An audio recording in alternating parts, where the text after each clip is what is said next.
Ladies and gentlemen, welcome back to Somos Mas, the official podcast of Somos Mas NM, and your source for the latest news and notes on New Mexico United and the New Mexico Runners.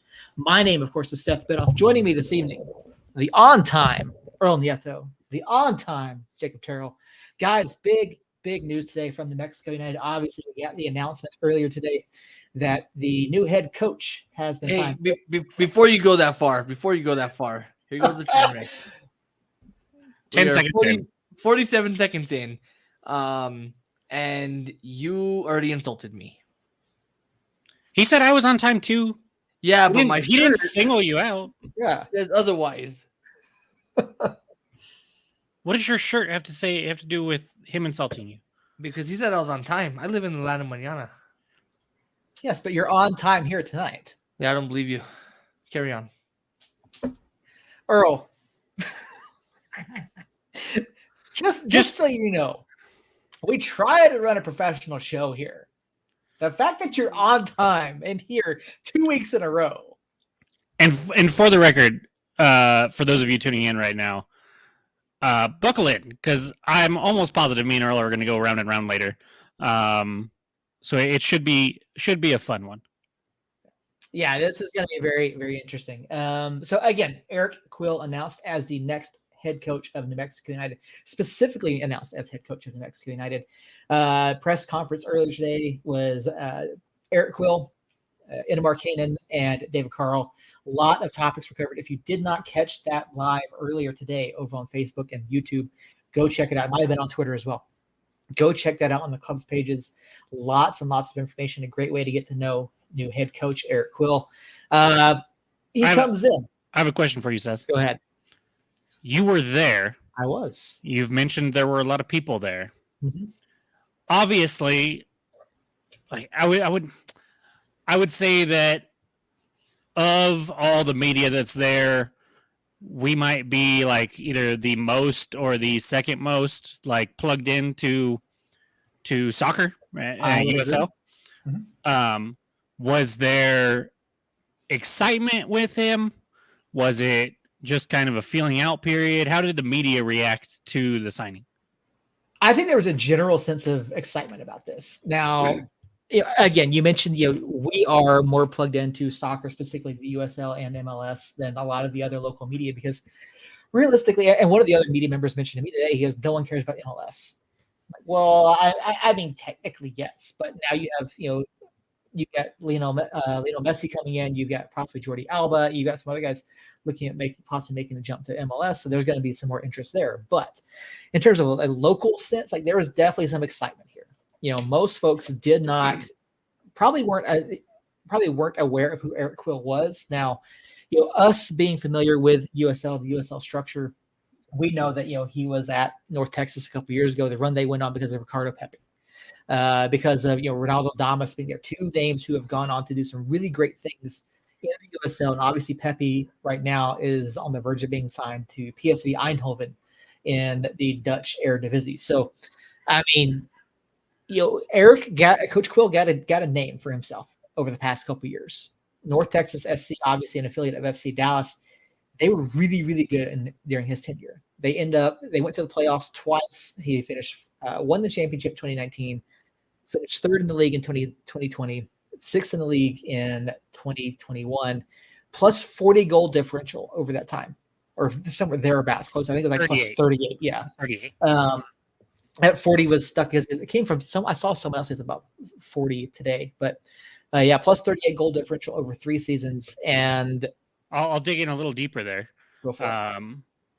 In his 3 seasons, his goals for, he was first, and then tied for third. Goals against was third, tied for fifth, tied for fourth. So he I'm not going to say dominated that league because they only won the one title. But offensively, his team has performed very well. I have some small questions of how much of that was his scheme and management and how much of it was just having more talent than everybody else in League One with Pepi and Ronaldo. But I think that's a very legitimate question because, obviously, Damas and Pepi are two of the bigger names to have come out of League One in recent years. And I mean, obviously, Pepe has become, one of the biggest names, men's national team going abroad, doing very, very well for himself. And Damas, of course, hasn't had quite the same level of success, but he has become a household name within the USL. So I can agree with that. He came up, won a championship, almost single-handedly won the championship for Orange County in 2021. So it was 21 or 2? 21, yeah. Yeah, 21. And so he definitely had talent there. We obviously have talent. I think the talent gap between who he had and who the other teams had is what I'm questioning a little bit. Mm-hmm. But he definitely comes in. He's going to be playing a little bit different attacking style for sure. They mentioned that in the press conference. So I'm really excited. He also is a former player in the MLS. Played for Tampa Bay Mutiny, Kansas City Wizards. Way back in the MLS days. Metro Stars. And so he's Dallas Burn. He's way back. He's 45. I believe that's what I had looked up. And so he was an attacking player when he played. So I'm very excited to see what he can do with the likes of like Alex Wagner, Hurst and Doling, who are all younger players, specifically Wagner. And if he can come in and I know I'm not saying that he didn't have a hand in Pepe and Damas becoming who they are. Obviously he did. But I think they also had a lot of natural talent like our guys do. So I'm very excited about that portion of the signing and the offense. And even the defense, I mean, 3rd, 5th, and 4th in goals against is pretty good. So it's definitely has some success. I crunched a few more numbers. His average points per game over the 3 years there was 1.72. To put that in some context, Troy in his seasons here was 1.43, and Zach was 1.61. To put those numbers into even a little bit more context, if you take that 1.72 from Eric and extrapolate it over the 34-game season, comes out to 54.48 points per season, whereas Troy was at 48.62 and Zach was at 54.74. So clearly an upgrade in that statistic, maybe not as big as some might have thought with the Zach contingent out there thinking he was atrocious. His points per game is only 4 points per season behind what Quill averaged there in North Texas. So, but no, I think he's going to come in and has potential to do really, really good right now. Yeah, he talked about that, and one of the things I talked about last week was the win percentage of Troy and of Zach, and there was a slight drop off, but then again, the sample size is a lot bigger with Troy. You look at you look at Eric's time with North Texas, he had a 48% win percentage with North Texas. If you throw in all the matches in which he gained a point, in which he gained a positive result, that number goes up to 76%. That's why I don't like the win percentage stat in soccer. That's why I like the points per game. But no, it was successful at North Texas. Yeah, no, he absolutely was. And, he went from, obviously, did work there, went to FC Dallas, helped with FC Dallas, and went up to Columbus Crew, where he's been working there as assistant coach, or he did up until the end of last season. And so, he has a lot of experience working hands-on with players. He spoke at length today about being involved in the development of players. And so, he said he's going to get into the academy in time. Mm-hmm. He wants to let the guys who've been there right now, John Rowe and those guys, continue to have their mark on it. And once he gets, and what he said today specifically was that he wants to start with the first team. Once the first team is stable and going, then he's going to look down at the academy as well and start there. Now we have a solid foundation from the bottom all the way to the top. And so, he said a lot of things today that really seemed to resonate well with the media and the supporters groups that were in attendance, and the folks from First Financial, and the club members who were there, and listening to him and Itamar talk about what they want to do and the coaching search, and how how Coach Quill met all 6 requirements that the club is looking for in the next head coach. Like, I'm really stoked about this hiring here. Earl, how do you feel? Earl, do you have feelings? So, I actually have a live video of myself while you guys were talking all those numbers and all that shenanigan whatnots. Okay. How do you have we have a live video of you right now. Is that Galifianakis?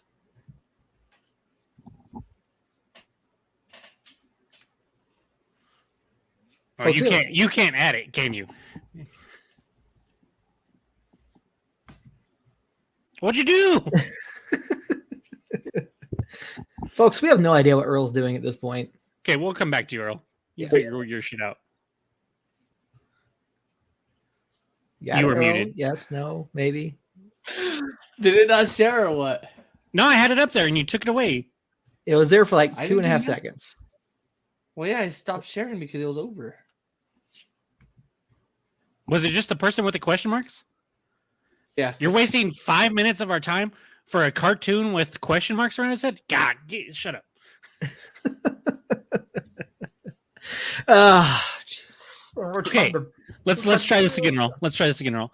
How do you feel about the new coach? Actually, awesome. Thank you. Quality show, folks. I'm actually excited about it. I mean, all those numbers you threw at me made no fucking sense at all. Man, I thought I dumbed it down enough for you, Earl. So good job on numbers. I thought I dumbed it down a lot, honestly, but okay. Math are hard. Anyways, once you throw more than two numbers there, I'm like, yeah, I'm fucking done. Anyways, besides that, I'm excited about it. I mean, I can't wait to see how long it takes for Cole to start the quit Quill movement. To be fair, Cole's not the most egregious of the fire ... contingency of the club. Yeah, but he's like the pack leader.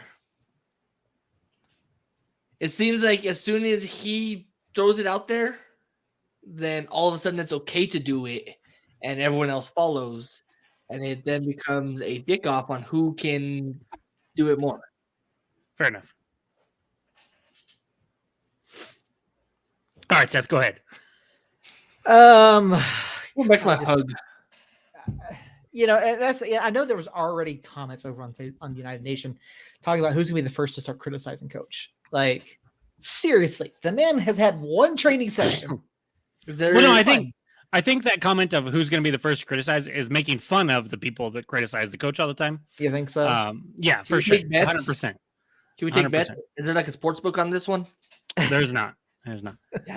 It just seems to me that, and I haven't gone back since a conversation you and I were having back and forth with someone on Twitter earlier, and I haven't gone back to look at it since, but United Nations seemed very, very quiet, at least the last time I looked. And so it would be interesting to get the reaction from other folks.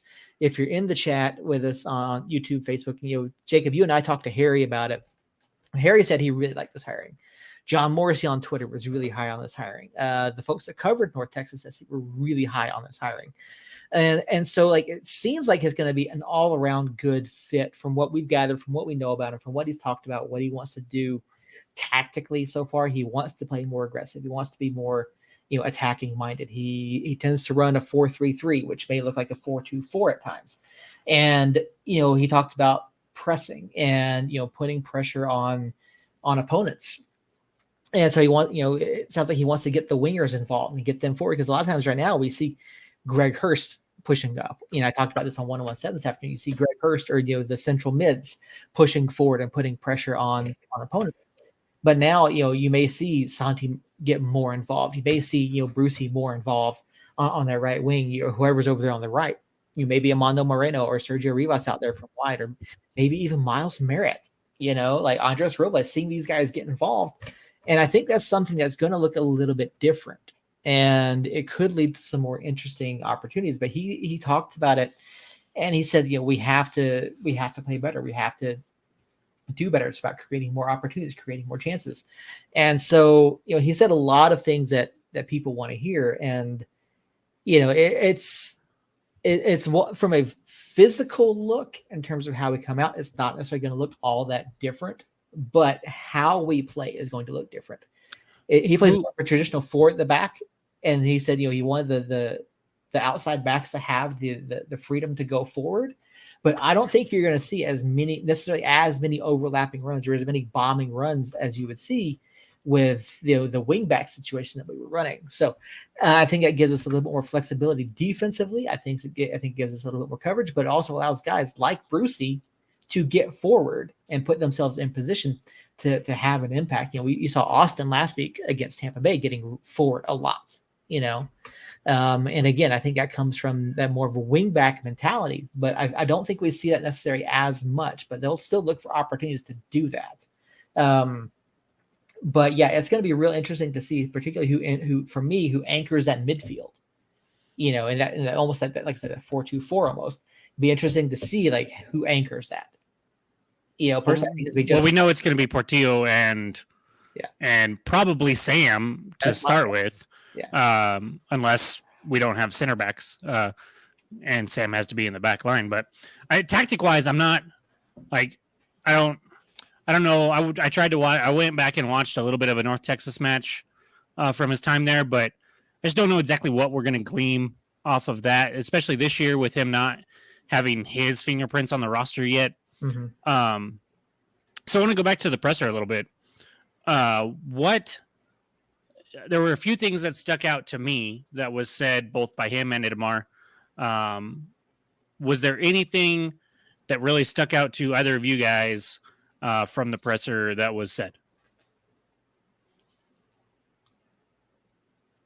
I mean, realistically, there's any number of things. Like I was listening in, I was like, okay, like this, like just listening to what he was saying really makes a lot of sense.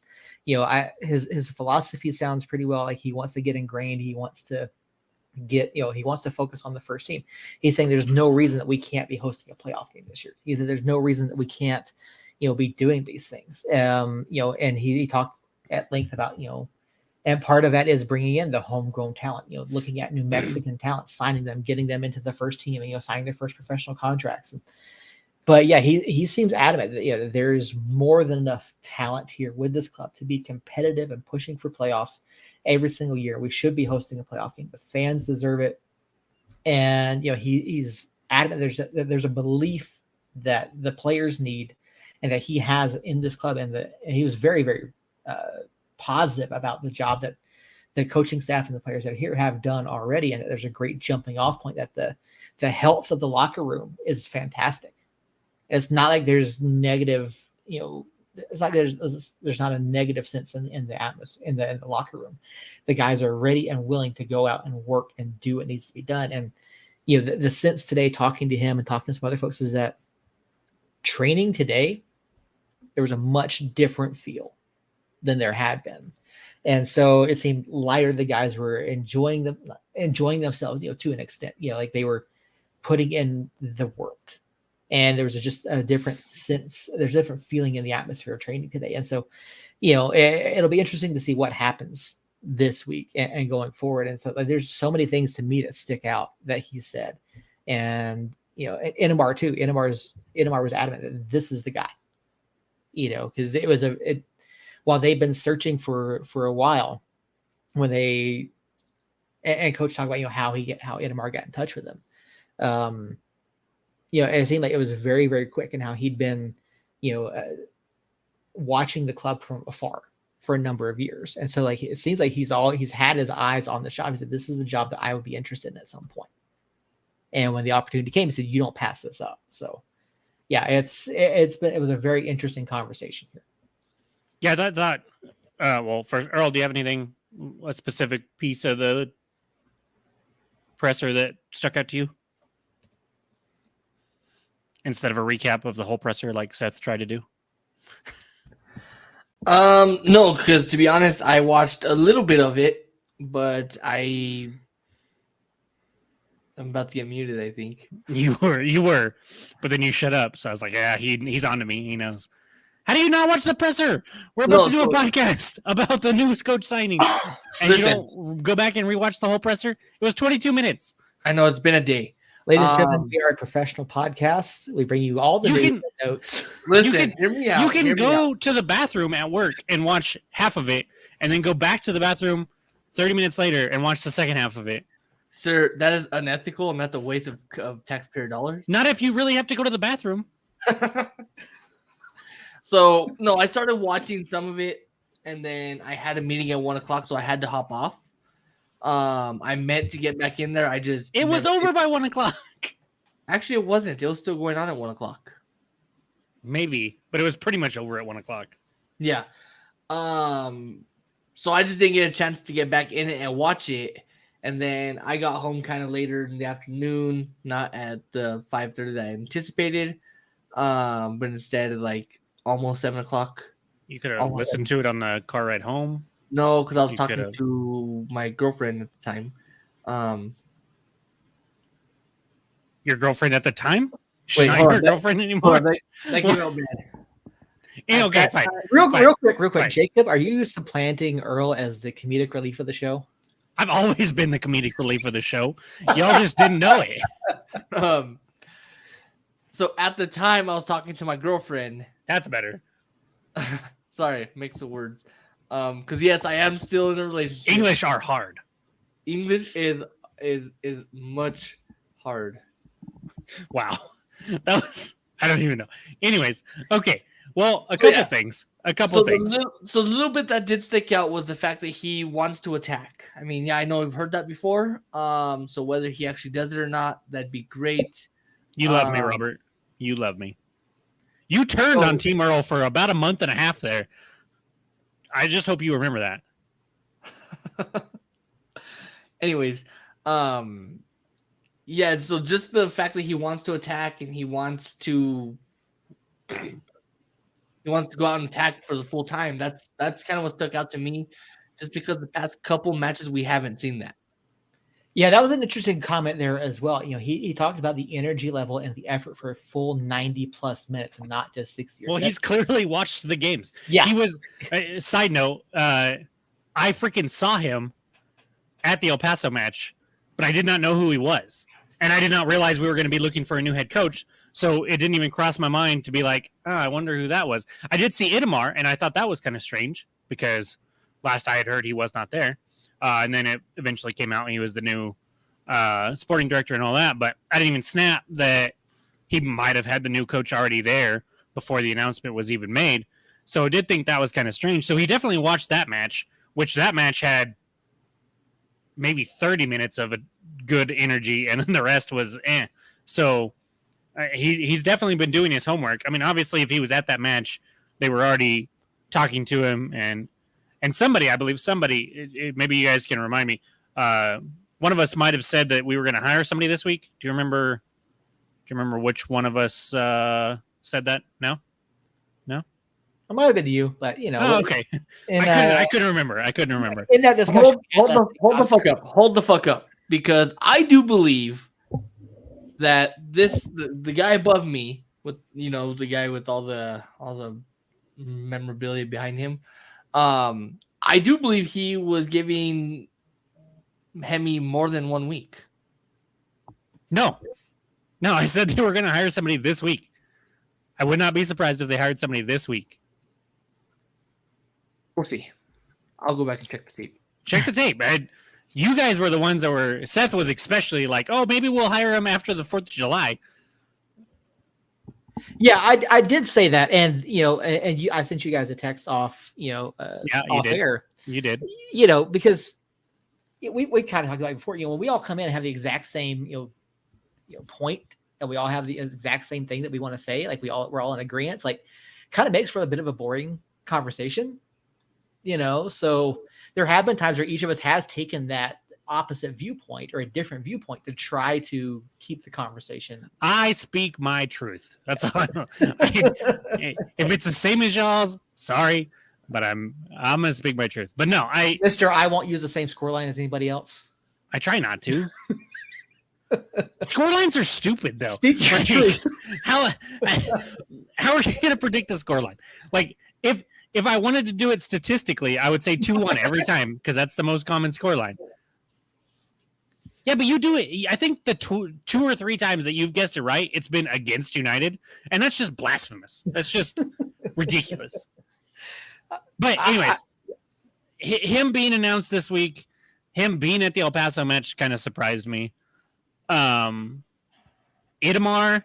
talking about adding players was refreshing. I think we all kind of maybe knew, hey, with a new coach, we might be getting a couple new players. David was quick to step in and reiterate that it was for depth purposes and that they were very happy with the players that we have, which I'm sure is true. I don't know how if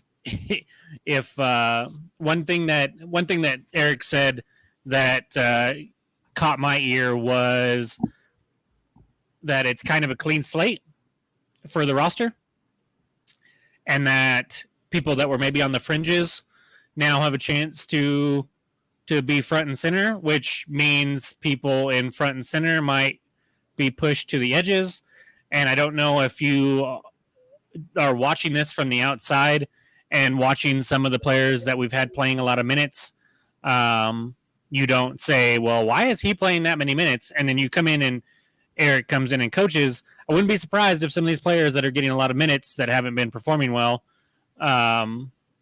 maybe end up not getting as many minutes, especially if we bring in some more talent and some more players. Yeah, that was an interesting comment there as well. And I don't think that. So before you go any further, I'm looking at you, Sam. Folks, I was talking about him, so. Yeah, I think you're trying to bait Earl into that there just a little bit. I wasn't. I just like it with Juan Pablo Guzman. I never really got to talk to Juan Pablo Guzman, and so it was a little easier for me to criticize him. Sam's been here since year one. He's been in several press conferences, unlike Juan Pablo Guzman, who was very few of them, if any. I can't think of any off the top of my head. Maybe. Yeah. And so having the chance to talk to Sam in the presser, having the chance to talk to Sam at different events, media days and stuff like that, it's harder for me to criticize his on the field play because I really admire Sam as an individual and as a person. But yeah, he's not looked great this year. Yeah, he's definitely had his moments where he hasn't looked great. He's also had moments where he's looked really good, and Earl's going to try to blaspheme Sam here at some point. But yeah, it was a really. We're probably going to end the show before that point though, because we're already 30 minutes in. Yeah, it was an interesting. It was a very interesting comment there, from Idmar and really all three of them talking about the roster. And David did mention the depth, and they like where it's, they kind of like where it's at. Everyone is involved, everyone's ingrained, everyone's getting opportunities. And Idmar did say that the phone has been ringing off the hook with offers to either loan players or sign players, and so there's clearly interest here with Coach Quill coming in. Not that there wasn't interest before, because New Mexico United is a place that players want to come and play, and because we've signed players, we've developed players, moved them on, and we're competitive every year. And so I thought it was really interesting to hear that, and then for them to say, yeah, we're not like say we're done, we're not going to sign anybody, but they are actively they're constantly looking and evaluating talent and looking at possibilities and ways to make the club better. So it's something that he is looking at. And last week when Idmar was announced to be back with the club, that I kind of saw that coming, because last year, if you remember, with Idmar as the director of player personnel, I believe was his title last year, we signed several players mid-season and made several moves mid-season, which we had not seen a lot of the first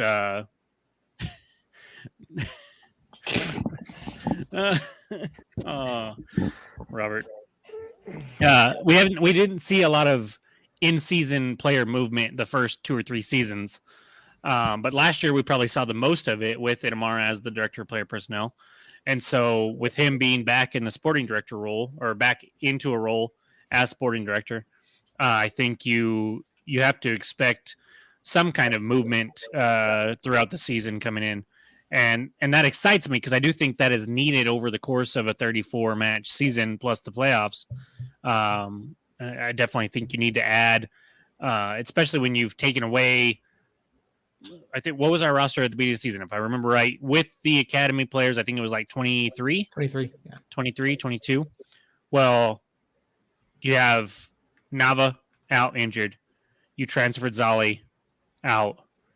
You have Suggs being injured on and off. You've had Weehan injured on and off. Suspensions, Right, suspensions. Seymour's hurt.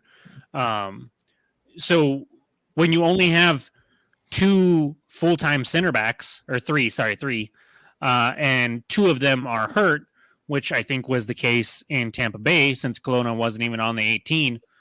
And I thought he has done well in his limited time to where I don't think it was a coaching decision, especially with Seymour missing another game. I can only assume that him and Seymour were hurt. So then you have to put Sam back there, and then you don't have anybody else. If Sam or Ryden were to go down, we're in a world of hurt at center back. And so definitely plan on seeing some moves to at least bring up that back line, bringing in somebody to help that back line out. But hearing them say it and hearing the way that Itamar said it, talking about the phone ringing a lot and this and that and the other, I think that's going to that reassures me that, hey, we're going to make moves. We've got players that we like, but acknowledge that depth is an issue, and we need depth in this long season because injuries are inevitable. So when you said that we would be in a world of hurt if Sam or Kalen went down at center back, I mean, we were in a world of hurt already as it was with Sam and Kalen back there. So I think Sam at center back is better than Sam at defensive mid. Yeah, except when and you're not wrong. Don't mention that first goal, Earl. Do not mention that first goal. Oh, I'm not. Okay. Except when he does shenanigans like this. Earl brought audio video.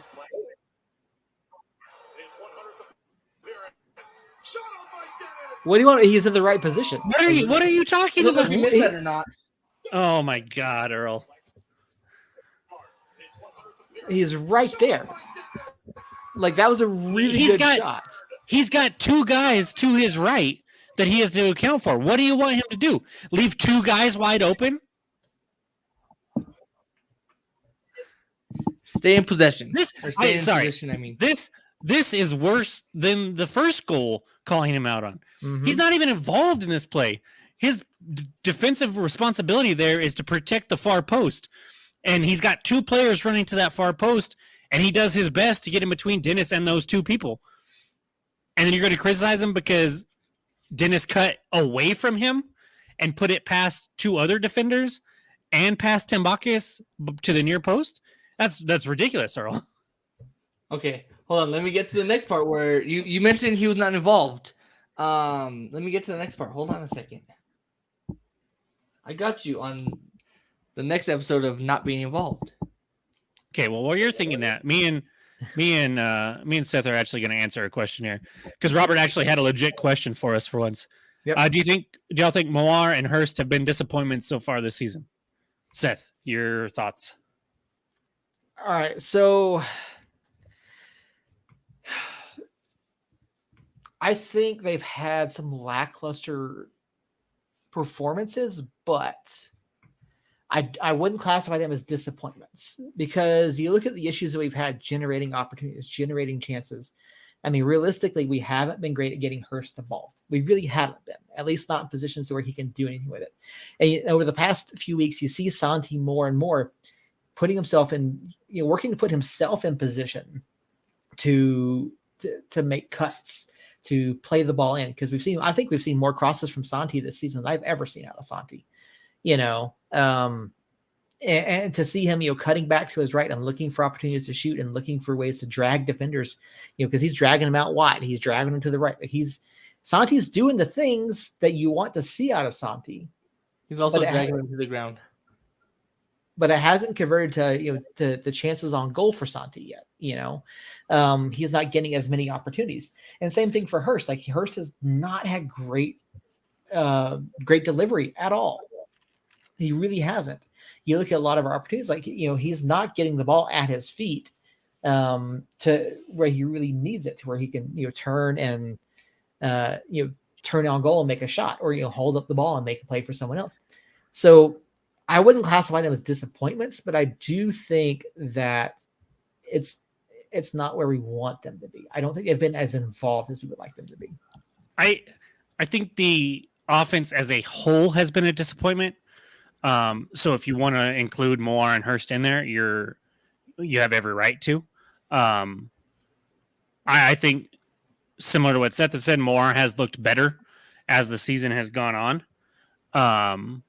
And I think that Tampa game, which we haven't mentioned it because we had bigger news, bigger fish to fry, but we did lose 3-2 in Tampa over the weekend, which I know you and Earl hopped on and chatted about a little bit. Or at least I think you did. I know you guys were on. I don't know how much you chatted about that because Earl was involved. So did you watch the game, Earl? I did. Okay. I think Moore looked really good at moments during that match. And Hurst, as we talked about ad nauseum last year, center forwards require service. I think Hurst has done a good job of dropping back and being that kind of playmaker behind another 9. Or that match that stretch with him and Doling kind of working the 1 and 2 was our best offensive stretch of the season, and he did really well there. So he's at least had some bright moments, and he's finished really well when he has been given the opportunity. So I would say if you were going to classify just them as disappointments, I would say maybe Moore, but not Hurst. But even Moore is coming around, and I think that this new coaching signing and the new spark that we might get from it. I know I think it was Aaron Reeder last week was saying the new coaching bump. We might actually see that this week, which is nice. And I think Moore and Hurst probably have the most to gain from that. And so short answer, yes. Long answer, the whole offense has been a disappointment. So since they're offensive players, they're going to be grouped in with that. But I think they've done bright things. And at least Hurst has finished the opportunities they've been given. Yeah, I agree with you on that stretch of play he had there when Dahling went on his run, and that was one of the things that we talked about with Zach. He talked about, we talked about how it looked almost like a 4-4-2, but you had Dahling and Hurst both taking opportunities to drop deeper and receive the ball and then turn and get forward, and so that's where Hurst has really done well this year. But again, in terms of him getting opportunities and getting the delivery that he needs, it hasn't really happened. Yeah. So I mean, he's done some very good things, but in terms of his own opportunities, things they haven't been there. Yeah, and it's been more of like a 4-2-3-1 when we've had that guy drop back there, which I've been really happy with that, how that formation had performed at times. And that's a thing that, like, I almost think no matter who comes in or who came in, whether it was Eric Quill or Joe Schmo off the street, if you can get the energy up, I think the tactics were fairly sound under Zach. And despite what a lot of people complained about, to me, my biggest problem was the lack of energy and want to attack. And so if you get this new coach in there, I think if you got any new coach in there, and let alone one that I think will be as good as Eric, you're going to see improvement even if the tactics don't really change, which we kind of talked about earlier. But tactics to me aren't going to – I'm not going to – until we see him actually coach a game, I'm probably going to even throw this first game out the window. And honestly, maybe even these first 3, just because he's not going to have a whole lot of time to implement stuff. You know, we've got RGV Saturday, Phoenix Wednesday, Colorado Springs the following Saturday. So it's going to be bam, bam, bam. And so I don't know how much he's going to actually be able to implement of his own style, but I still think we see an improvement just because I think the energy and the desire and passion is going to be there, which I'm excited for. Yeah, so you got to touch on some of Robert's questions here. NMU has had a tough spell of games, few plays here or there, and they pick up points. Think the new coach can inspire the team? If so, how? And will old players buy into a new manager style / system? So yeah, like I said, you kind of touched on some of that already. Earl, what do you think about that? Do you think that he comes in and we see an energy bump? Again, you know, like I mentioned earlier, that folks I talked to at the facility today said there was a different feeling about the center today, about training this morning. And so it already seems like some of that's kind of trickling in. And to what Jacob said, you know, 3 matches in 7 days, you know, it's going to be really hard to really instill, you know, what exactly he wants to do, because next week's going to be very limited training with all the travel, or not necessarily travel, but like with matches coming by, you know, so quick. You know, so Earl, what are your thoughts on that? Yeah, I mean, I think he can inspire the team, just because it's going to sound terrible when it comes out, but it's going to come out this way. It's a shiny new toy is what it is. So everyone wants to try the new toy and see what it's all about. So with that, everyone wants to, I mean, right now, everyone's essentially walking on eggshells. If you want to play next season here, I mean, now's your chance to show the new coach what you have. So the old players that performed very lackluster, like the 69th minute, specifically 69-21. Like that guy, he needs to step up or he won't be here next season. So will old players buy into a new manager system and style? My guess is yes, because if they don't, they're going to be riding the bench. Earl, do you have video evidence of said accusation? Oh, I hoped you would ask.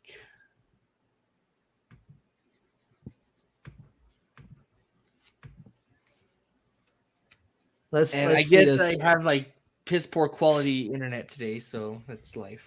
Today? You've missed shows recently because of it.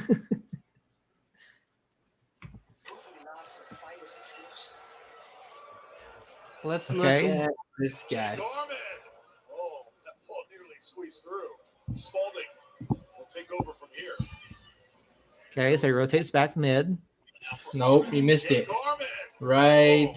Oh, let me just stop and just look around what's going on here. That ball nearly squeezed through. Oh shit, there's still a soccer game being played? Spalding will take over from What are you talking about, Earl? There's nothing wrong with what he did. We're moving on. We're moving on. I muted him.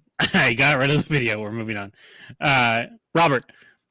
Yeah, I think he can inspire the team, because I kind of agree with Earl that, you know, he mentions in the presser it's a new slate, and you know, just because you've been starting doesn't mean you're going to keep starting. Just because you've been on the bench doesn't mean you're going to stay on the bench. And if that doesn't inspire you as a player, then I frankly just don't want you on the team. So I think he will inspire people. I think his track record, you know, his attitude, his ability to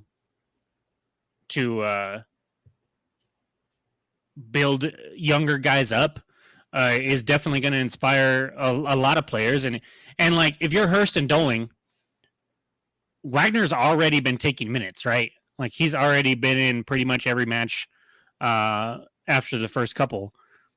If this guy comes in and can build him up even more, you're going to have to go out there and bust your ass to keep getting minutes if Wagner is going to demand minutes of his own. So I do think that that will inspire players to at least pick up their game. As for the system and the style, I think this group of players, we've got several from the first year. So they've kind of been in the same system / style for 4.5 or 4.25 years now. And it might take them a minute to get used to a different voice that they haven't been hearing. But from what we've heard, from what Seth has said, from what they said at the presser, the guys have already kind of bought in. Eric was very impressed with everybody already in his first meeting with them. And so, yeah, I don't think that's going to be an issue. And as for your next comment about having to pick up points against a lot of the teams you rattled off, that's very true. I wasn't saying anything about not picking up points. I'm just not going to look at the tactics of those matches and say, okay, this is how Eric wants to play. Yeah, because there's obviously going to be an adjustment. Yeah, that'll take time. That'll take time, and possibly even some new players and stuff like that, and maybe even not till next year when we've got an off season for him to, bring in players and build the roster how he wants and implement his style throughout a preseason and stuff like that. So I'm not going to sit here and go, oh, after these next 3 matches, this is clearly how he wants to play. It's going to be a 4-3-3, and this is what they're going to do with him, and this is what they're going to do with this guy, and this guy's not going to play anymore, or this guy's going to play even more now. Or I'm not going to count these next 3 matches and take what we see on the pitch as truth, because he's just not going to have time to do exactly what he wants to do between now and I even think it's farther than that, because I think it's 2 weeks. We've got matches Wednesdays. We've got matches each Wednesday and Saturday from here until after the 4th of July, if I'm not mistaken. So it's going to come at us fast, and we're going to have to make adjustments and pick up points. I completely agree with that part, Robert. We don't have a match on June 28th. That's April. Okay. So it's this Wednesday, a Wednesday off, and then the next Wednesday. Okay. So it's still, we'll have a week off there, a week between matches to train that last week of June. But other than that, we're right in the thick of it here. And so at least these next 3 are at home, so we won't have to travel as well as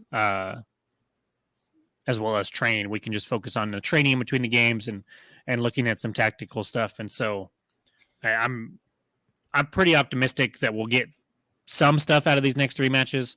Eric actually mentioned, when we were talking about hosting a playoff game this season and how doable that is, he said we're only 8 points out of hosting a playoff game right now. We've got 3 home matches against opponents that we're at least should be equal to, if not better than.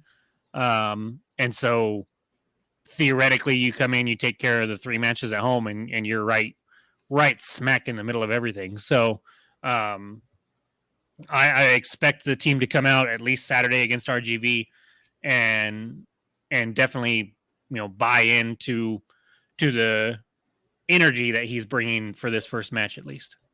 Speaking of this Saturday against RGV, let's just we're not going to really jump into Tampa Bay. We're already 50 minutes in, so we'll just talk about RGV.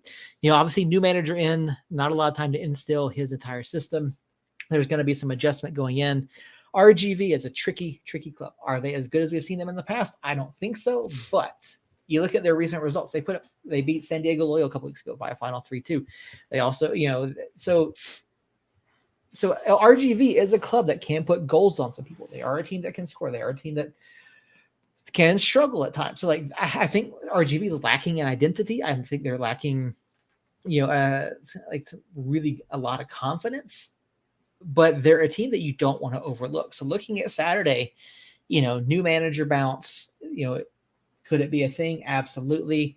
What needs to happen Saturday against RGV?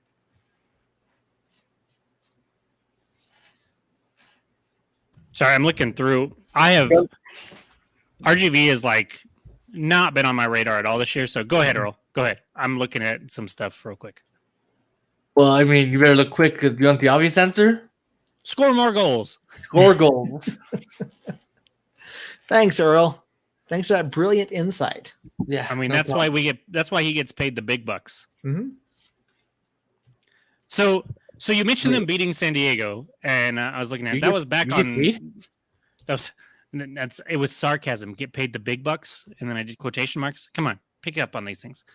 The win against San Diego was a month ago, and then since then, it has not necessarily been pretty. 3-0 loss, 2-0 loss, 2-0 loss, and then a 3-3 draw. And yeah, so, like I said, they're very Jekyll and Hyde. That's kind of what I'm getting at. Is well, I'm not even sure they're Jekyll and Hyde. Like they might just be Hyde. Aside, I mean, everybody's going to get lucky once in a while, but they're sitting with a -10 goal differential. They've played one more match than us, but they have 2 less points. And so it's not there's not a lot of there's not a lot of Dr. Jekyll in there, is what I'm saying. They might be a little Dr. Jekyll and Mr. Hyde, but it's mostly Mr. Hyde. That being said, they're just a weird team. They always have been. They always will be. Of course, going there is always a little bit weirder. We've talked about playing down there a lot. We talked about it with Zach earlier in the season because we did go down there and play, I want to say like the second or third week.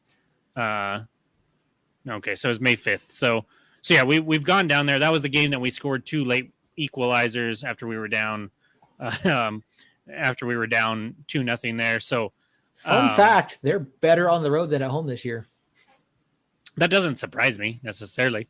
It's probably not by much. They are winless 2 wins. At home. Yeah, that's kind of crazy. But so yeah, they're a team that you definitely don't overlook. I do think we're lucky. In the sense that, maybe if Zach's still here and we've got, Phoenix and Colorado Springs coming up, they could maybe get overlooked. But with the changes that we've been having, bringing in this new coach, I do think that there's no way in hell we overlook them because it's going to be his first match coaching this season. And I think that we come in and definitely are locked in for him and can come away with 3 points. And honestly, I think if we just play with the intensity and the attacking passion, attacking drive that we did against them in the stoppage time, or against a team like Monterey Bay when we played them at home here a while back, or Loudoun when we played them on the road, that we'll end up being able to take care of business. Earl, who do you think Coach Quill is able to unlock the soonest in terms of getting a better performance out of them on the pitch, especially being here at home for the next 3 matches? I mean, it's hard to say, but I would love to see Wags be unlocked more and have more of a goal-producing appearance at home. I mean, he has 1 goal at home. I want to say he has 1 goal all season. I might be wrong, so if you can fact check that, that'd be cool. I know in the USL Championship he only has 1 goal. I think he has 1 in the Open Cup, but I'm not sure there. Yeah, I'm not 100% sure. But yeah, so if he can unlock Wags and just let him do his thing and just score goals, that'd be great. Or even Hurst, if he can unlock Hurst and just really, if he can unlock the attackers, that'd be perfect. And I think that's why he was brought in. You mentioned earlier that he checked all 6 boxes that we were looking for. Do we have an idea of what those 6 boxes were? Yeah, Idemar did actually say that in the press conference. Did he? Okay. Yeah, he did actually mention the 6 different things that they had on their list. He said there were several coaches hit 4 or 5 of them, but when they talked to Eric, he hit all 6. It was very apparent early on in the process of talking to him that he hit everything the club's looking for. And so I believe one of those was an attacking style. Mm-hmm. And so he's definitely going to come in and bring a different style into the attack. Tactically might not be a whole lot different, but mentality wise, I think it's going to be the biggest difference. And so yeah, he did mention that he wanted New Mexico United to be an exciting place to be, an exciting show game to watch. Yeah, because he talked about tickets and if you're buying that ticket, you want to make sure that it was a good investment and stuff. So yeah, he definitely is going to bring that. And so I think the easiest person to probably unlock is Moore. Mm-hmm. I think he's probably right there and just needs a little bit of a nudge. And I think with this new mindset of attack,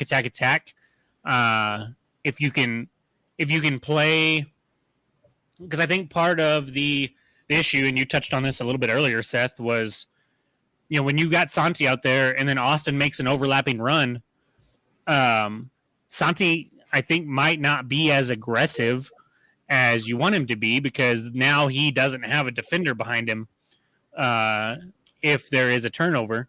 And so he played a little tighter.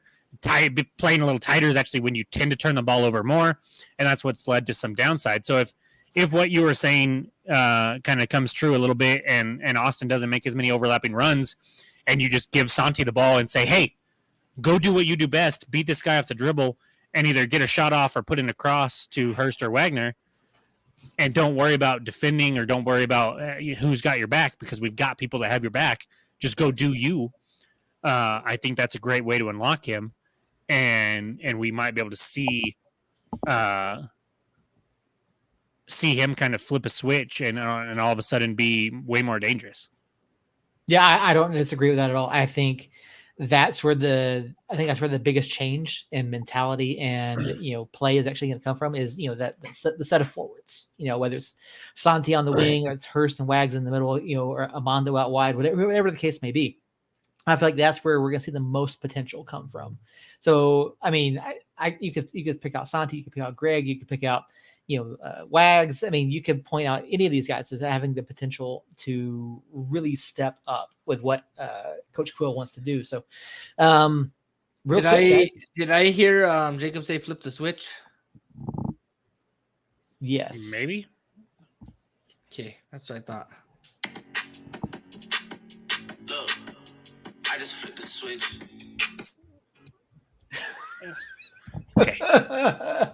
Okay. Earl, your fans are going to be happy that you have the soundboard back. Your fan, not fans. Yeah, fan. Yeah, because my other fan is down sick right now, so. That's why you were early. It wasn't because anything else except for she's busy. She's sick.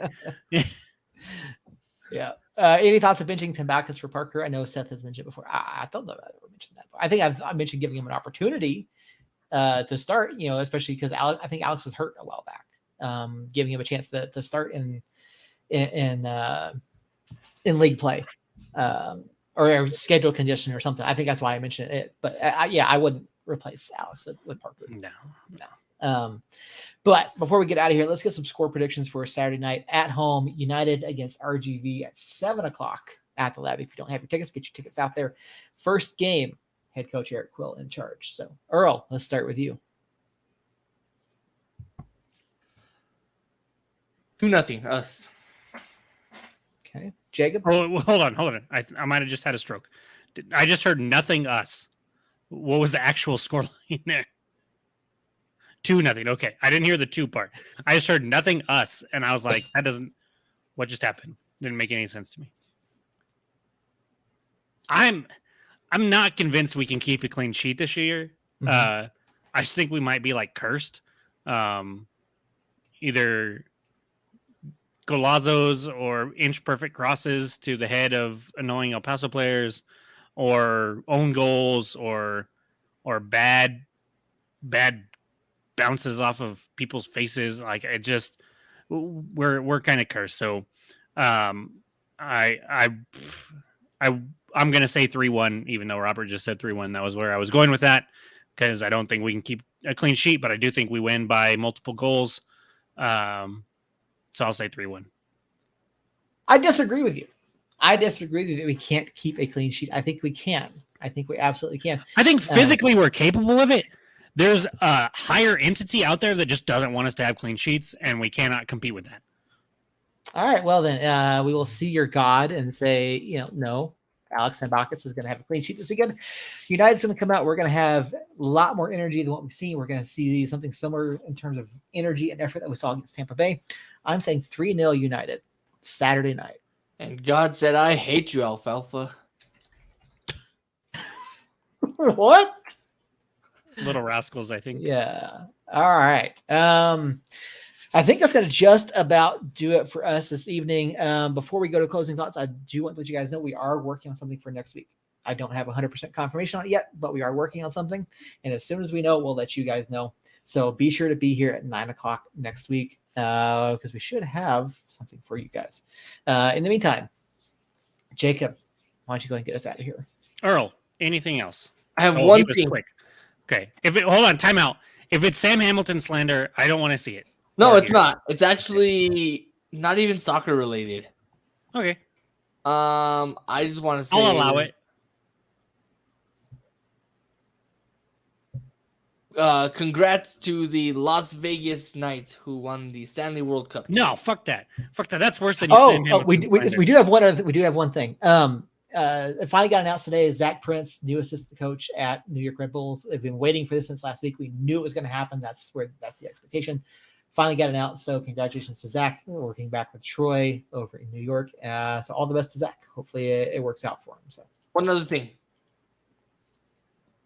Fuck Stan Kroenke. Okay. okay. Yeah, so a little anecdote of the night that it got announced that Zach was leaving. So Zach gets announced. They do the press conference. They do the statements and everything. And then, of course, afterwards, Zach is going around shaking hands of everybody, giving everybody hugs, telling everybody bye. So he comes over to me, and he shakes my hand and gives me a hug. We tell each other to take care of the kids, and then I say, "Have fun in New York," because that was immediately where my mind went to, like almost everybody else. And the look he shot me was like kind of a "How did you know that?" No / maybe I don't know. It was a funny look, and it made me laugh. And so now that I finally know officially that he's going to New York, that moment popped into my head when I saw the announcement this morning, and it made me laugh. That's now 3 United staff / players that are in New York City. We're just taking over the place. Mm-hmm. And Absolutely. so yeah, congrats to him on that. I think the more I have thought about it, the more I think it is a lateral move for his career, even though it is moving up to MLS. And was maybe more of a, hey, we're looking to go in a different direction. You might find something else type move instead of a, hey, I'm going here because this is a good move for me, which I think it is a good move for him. I'm not saying that. I think it might have just been more closer to a firing than I originally thought, but not a full firing, if that makes sense. Could have been, but that's just where the thought process has come the last few days or the last week and a half since we've had time to fully digest it. So, well, I mean, given the comments that we've heard where Zach was approached, a little over a month ago, like it's still, I kind of understand that, maybe the club was ready to make a move, like they weren't entirely happy, but at the same, given some of Peter's comments about how we've had the same play style for the past 5 seasons, but I don't know. So maybe it was a little closer to that, but the fact that Zach was approached by New York to go there, like, I don't know. Well, so that's what we've been told, because that could be the narrative that they want, because they don't want it to look like he was fired. So I'm not saying that that's the case. I don't have any inside knowledge on that or anything like that. I'm just saying that narrative could very easily be tweaked to make it look like, hey, you're good to go here. Or, hey, congratulations, they approached you, go, we're not going to hold you back. Instead of, hey, maybe you want to go look at something else because we are wanting to make a move. So I don't know exactly what it was. Just with Peter's comments coming out with the hiring of Itamar and whatnot, I think that it just kind of shifted my thinking to maybe this was more of a go do a new thing as opposed to, yeah, we're not going to stop you from going to do anything. So just my thought. But with that, we do have, obviously, in the next few days, we'll be, I'll be digging into to learn more about Coach Quill and looking forward to the first match coming up Saturday at 7:00 against RGV. I believe you can catch that on ESPN Radio because even though I'm not with the company, I am a company man. And so you can catch the guys over there. You can watch it on ESPN Plus with Tyler. I'm not sure who's going to be on the call with Tyler. Probably, hopefully, Chris Hurst. But no. TV side. Yeah, TV. Chris and Tyler. Yeah. Radio is going to be Randy. Radio is going to be Andy Hageman and Scott Galletti. Oh, no, Adam. Okay. No, Adam's on vacation for the next couple of weeks, I think. Gotcha. Or you could just go buy a ticket and go watch the game live at the lab. If you have not been, it is an experience like no other. I figure most of the people that watch and listen to this have been to the lab. But on the off chance that you just stumbled upon us and you have not, please go to at least a match. I think it's well worth it. And hopefully with this new style and new coach, it will be even more worth it than it was in the past. So with that, we will be back Tuesday to talk about the RGV match. Like Seth said, we might have a surprise for you, a little gift. And then we turn around and we got Phoenix on Wednesday. Right after that, which might go live. I know it's a home game, but are you going to go? Well, are you going to be at all the matches or do you know yet? This Saturday I've got my boys, so probably not. But Wednesday shouldn't be a problem. Okay. And then next Saturday I don't know yet. Gotcha. I'm not sure what my schedule is. I'll actually be in Santa Fe on Wednesday. So we can talk about that later. Bottom line, next Tuesday you really want to tune in because we'll at the very least be talking about Eric Quill's first match at the helm of New Mexico United and the result of it. And at the most, we'll be talking to a special guest or have something up our sleeve for you guys. So be sure to tune into that one. Thank you guys over in the comments. Robert, you were tolerable tonight, so fuck off. And then Henry, appreciate you being active in the chat the last 2 weeks. It means a lot to us. Earl's computer died, and so he is obviously not here. Robert, you will be at the game in August. That's awesome. I may or may not be around for it. We will have to see what the future brings as far as a start date for my academy. But hopefully I can meet up with you guys because I think Harry's coming as well. So that'll be nice. But tune in again next Tuesday, 9:00, and be sure to catch the game Saturday at 7. And until we see you again, guys, somos unidos.